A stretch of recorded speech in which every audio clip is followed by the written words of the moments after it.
Hey everybody, this is Gus from Askewed Reviews, and today is Saturday, so you know what that means. It's a new episode of Cinema Society Saturday.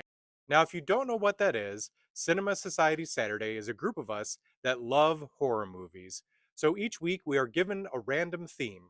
We then partner up and give our partner a movie that fits within the theme, and then we review it. Now, this week is going to be a little bit different.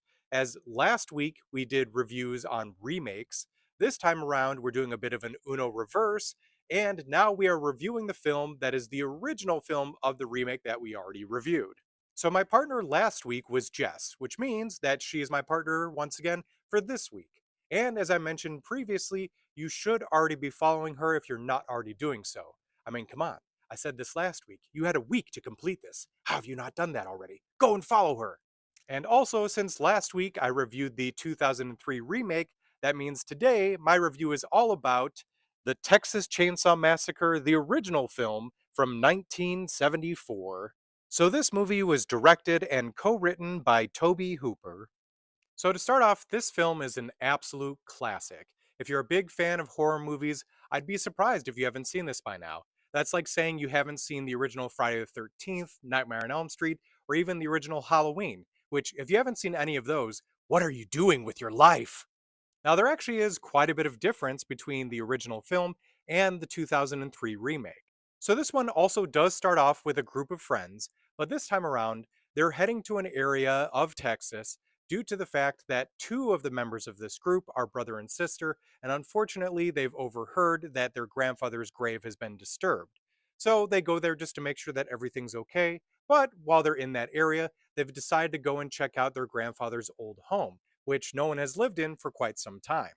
Now, while they're hanging out there, each one of them, or together as pairs, decides to make a terrible choice of checking out the local area and stumbling upon a home which also looks like no one might be living there, but in fact, they're quite wrong.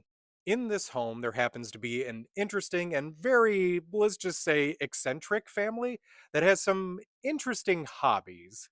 Now, one by one, like dominoes, each of these friends keeps making terrible choices that ends up with them running into members of this family. So the question, of course, becomes, will any of them get out of this alive? Now, this definitely might be an unpopular opinion, but I kind of like the remake just a little bit more than the original. Now, the biggest reason that I have this opinion is just due to the fact that the first film, it does take quite a while before it gets really interesting and really gets into the meat of the story. Now, there is no discrediting the original, though, because this movie has definitely been a catalyst for a lot of other films and has probably been the first horror movie for a whole generation.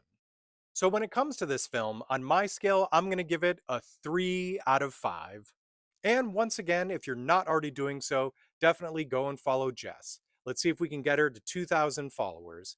Also, if you see right over here, last week she did have the remake of Fright Night as her review, so keep an eye out as she will hopefully be putting up the review for the original film as well.